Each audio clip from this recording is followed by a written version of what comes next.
नमस्कार साथियों, आप सभी का स्वागत है आपके अपने चैनल साइंस फाइटर क्लासेज में।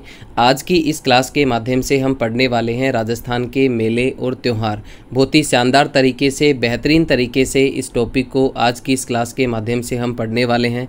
तो चलिए शुरू करते हैं।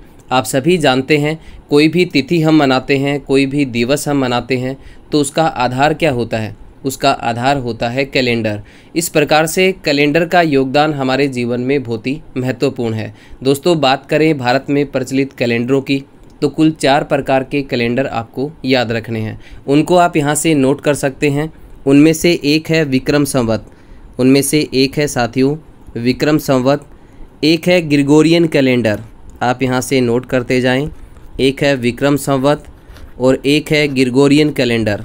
इसके अलावा एक है शक संवत और एक है साथियों हिजरी संवत। ये 4 कैलेंडर आपको याद रखने हैं। विक्रम संवत, इसके अलावा ग्रिगोरियन कैलेंडर, शक संवत और हिजरी संवत। और याद रखें, शक संवत जो है वो भारत का राष्ट्रीय पंचांग है और इसे राष्ट्रीय पंचांग के रूप में 22 मार्च 1957 को स्वीकार किया गया। इसके अलावा हम बात करें हिजरी संवत की, तो 16 जुलाई 622 ईस्वी को हिजरी संवत प्रारंभ होता है। हिजरी संवत या फिर हिज्र का जो अर्थ है वो क्या होता है, तो नोट करें। मोहम्मद साहब का जन्म हुआ था मक्का में 571 ईस्वी में और ये मक्का छोड़ कर के मदीना आए थे। तो मक्का से मदीना तक की यात्रा को हिज्र या फिर हिजरत कहा जाता है और उसी के नाम पर इस संवत का जो नाम है वो क्या पड़ता है? हिजरी संवत पड़ता है। इसके अलावा बात करें विक्रम संवत की, तो याद रखें विक्रम संवत जो है वो कब प्रारंभ हुआ? 57 ईसा पूर्व। विक्रम संवत जो है वो कब प्रारंभ होता है? 57 ईसा पूर्व, यानी कि ग्रिगोरियन कैलेंडर से 57 साल पहले। विक्रम संवत कब प्रारंभ होता है? ग्रिगोरियन कैलेंडर से 57 साल पहले। और याद रखें साथियों, इस कैलेंडर का जो प्रारंभ है वो किसने किया था? उज्जैन के एक राजा हुआ करते थे भूमि वर्मा विक्रमादित्य, जिनके द्वारा इस संवत को प्रारंभ किया गया। तो विक्रम संवत का जो प्रारंभ है वो किसके द्वारा किया जाता है?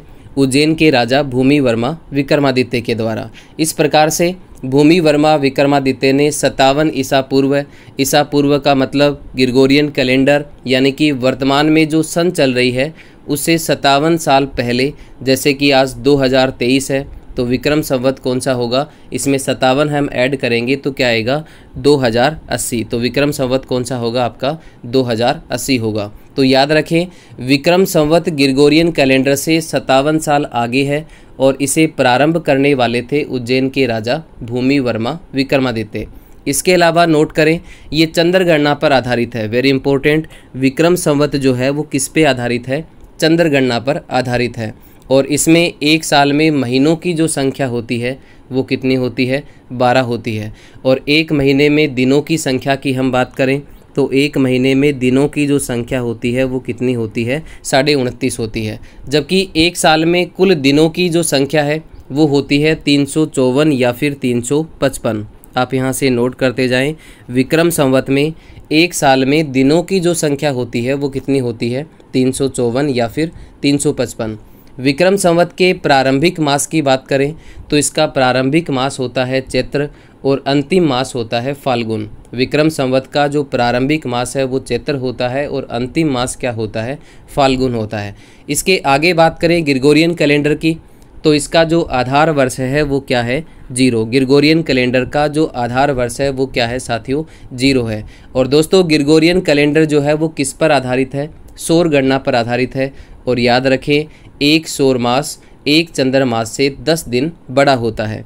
एक सौर मास जो है वो चंद्र मास से कितना दिन बड़ा होता है?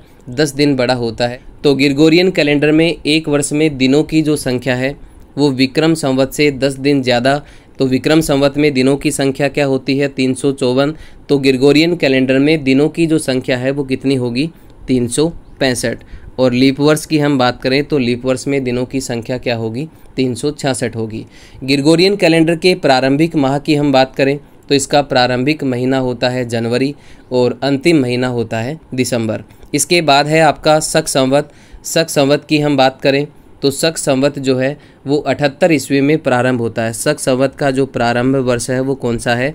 78 ईस्वी में शक संवत प्रारंभ होता है। यानी कि ग्रिगोरियन कैलेंडर जब अस्तित्व में आया उसके 78 साल बाद शक संवत जो है वो प्रारंभ होता है। इस प्रकार से याद रखें, विक्रम संवत ग्रिगोरियन कैलेंडर से 57 ईसा पूर्व और शक संवत ग्रिगोरियन कैलेंडर से 78 ईस्वी बाद क्या होता है, प्रारंभ। वेरी इंपॉर्टेंट, विक्रम संवत है वो ग्रिगोरियन कैलेंडर से 57 ईसा पूर्व और शक संवत जो है वो ग्रिगोरियन कैलेंडर से 78 ईस्वी बाद क्या होती है, प्रारंभ होती है।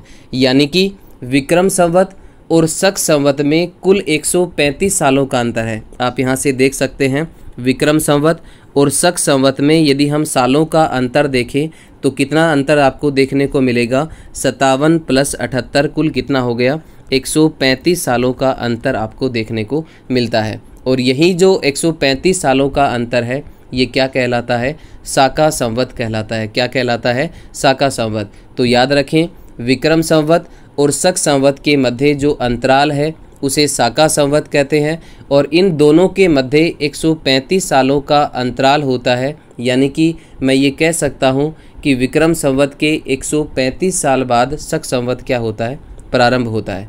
इसके अलावा नोट करें, शक संवत का प्रारंभ जो है वो 78 ईस्वी में कुषाण वंशीय शासक कनिष्क ने शकों को पराजित करके शक संवत जो है वो प्रारंभ की थी।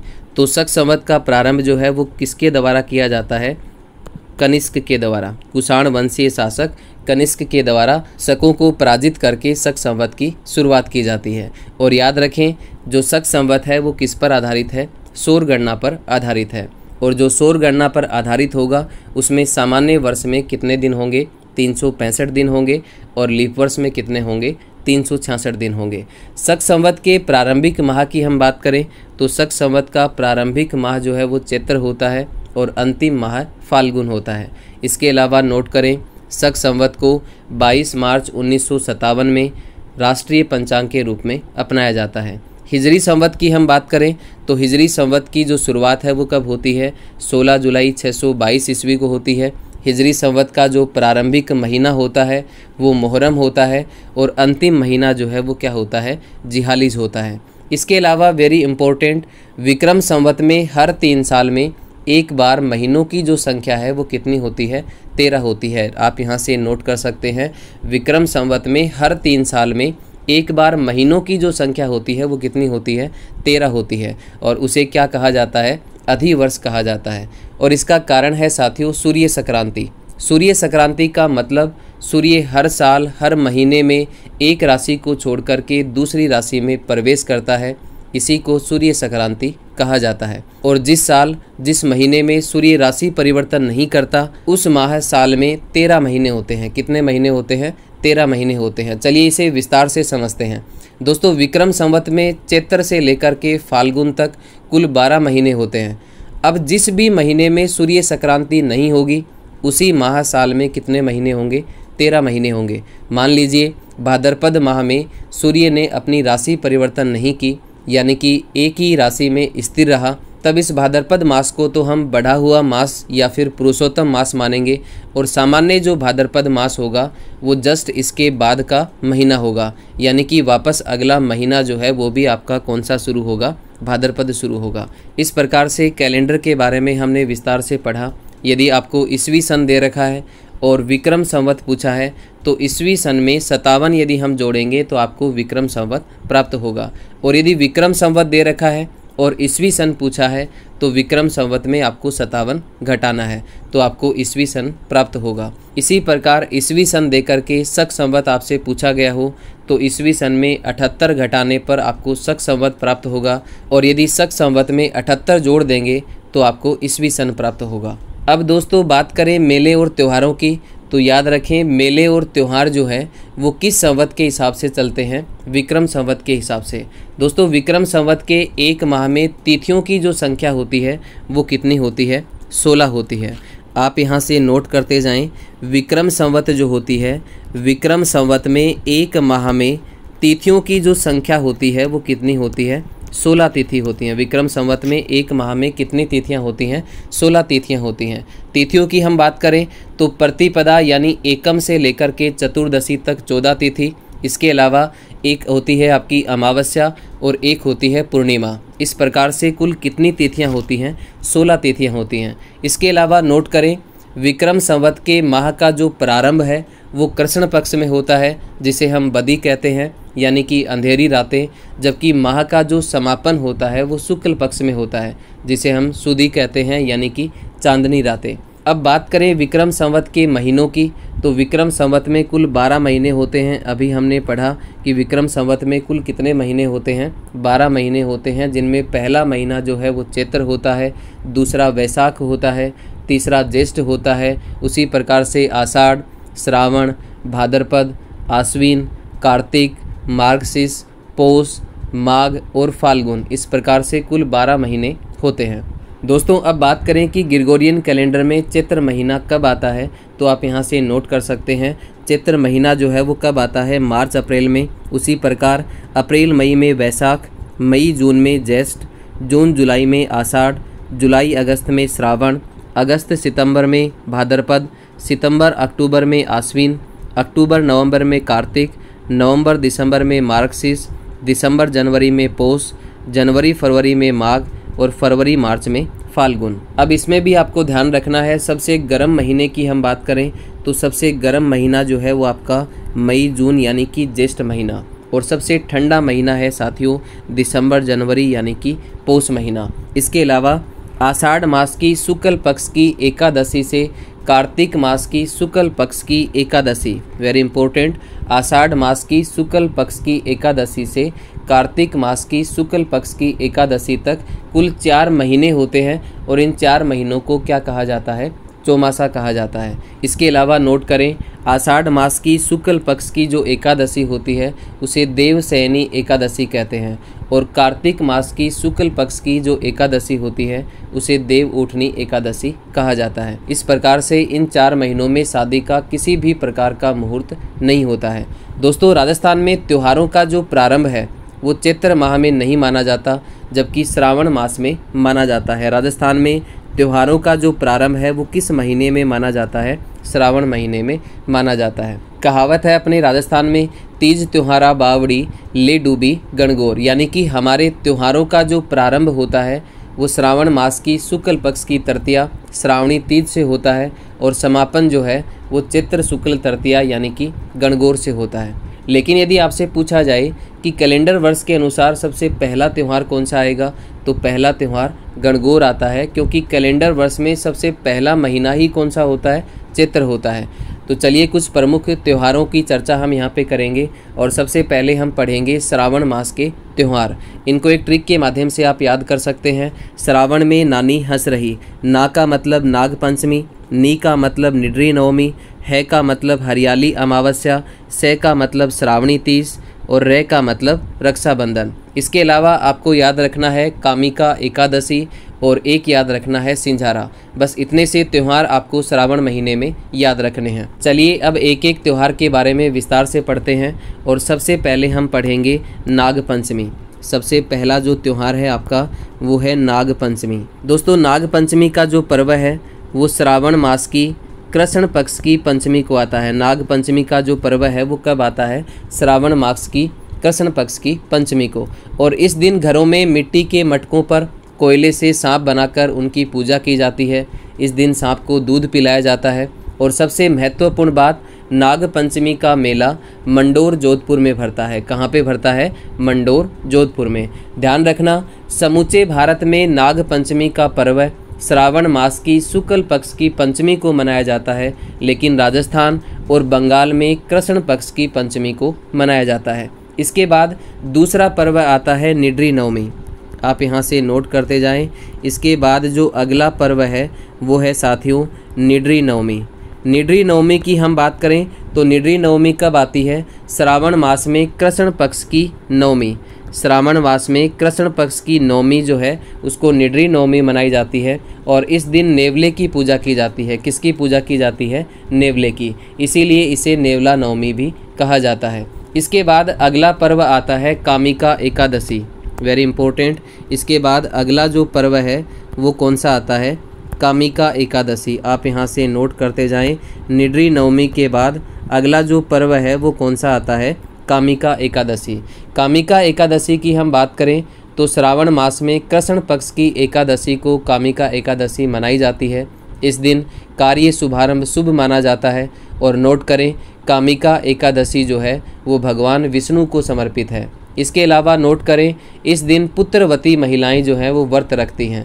कामिका एकादशी के दिन पुत्रवती महिलाएं व्रत रखती हैं। इसके बाद अगला पर्व आता है हरियाली अमावस्या। अगला जो पर्व है वो कौन सा है साथियों? हरियाली अमावस्या। आप यहाँ से नोट करते जाएं। अगला जो पर्व है वो कौन सा आता है? हरियाली अमावस्या। हरियाली अमावस्या की बात करें तो ये श्रावण अमावस्या को मनाई जाती है। इस दिन घरों में खीर बनाई जाती है, मालपुए बनाए जाते हैं और लोग उद्यानों और रमणीय स्थानों पर घूमने जाते हैं। इस दिन कुछ प्रसिद्ध मेले भी भरते हैं, उनको आप यहाँ से नोट कर सकते हैं। कौन कौन से मेले हरियाली अमावस्या के दिन भरते हैं उनको आप साथ साथ नोट करते जाएं, एग्ज़ाम की दृष्टि से काफ़ी इम्पोर्टेंट है। इसी दिन अजमेर के मांगलियावास में कल्प वृक्ष मेला भरता है। वेरी इंपॉर्टेंट, कौन सा मेला भरता है? कल्प वृक्ष मेला जो है वो कहाँ पे भरता है? अजमेर के मांगलियावास में भरता है। और कब भरता है? हरियाली अमावस्या के दिन। और इसी दिन श्री गंगानगर में गुरुद्वारा बूढ़ा जोड़ा में सिखों का मेला भरता है। किसका मेला भरता है? सिखों का। और कहाँ पे भरता है? श्री गंगानगर में गुरुद्वारा बूढ़ा जोड़ा में। याद रखना, राजस्थान में सिखों का सबसे बड़ा गुरुद्वारा जो है वो है साथियों गुरुद्वारा बूढ़ा जोड़ा। जबकि राजस्थान में सिखों का सबसे बड़ा मेला जो है वो कौन सा है? साहवा मेला चूरू है। दोस्तों, हरियाली अमावस्या के दिन ही उदयपुर में फतेह सागर झील के किनारे हरियाली अमावस्या का 2 दिवसीय मेला भरता है। हरियाली अमावस्या का 2 दिवसीय मेला जो है वो कहाँ पे भरता है? उदयपुर में फतेह सागर झील के किनारे। इसके अलावा हरियाली अमावस्या के दिन मालपुरा टोंक में डिग्गी कल्याण जी का मेला भरता है। वेरी इंपॉर्टेंट, आप यहाँ से नोट करते जाएं, डिग्गी कल्याण जी का मेला। और ये डिग्गी कल्याण जी का मेला कहाँ पे भरता है? मालपुरा टोंक में भरता है। और कब भरता है? हरियाली अमावस्या के दिन। दोस्तों, कल्याण जी का मेला साल में 3 बार भरता है, एक हरियाली अमावस्या के दिन, एक वैशाख पूर्णिमा के दिन और एक देव झूलनी एकादशी को।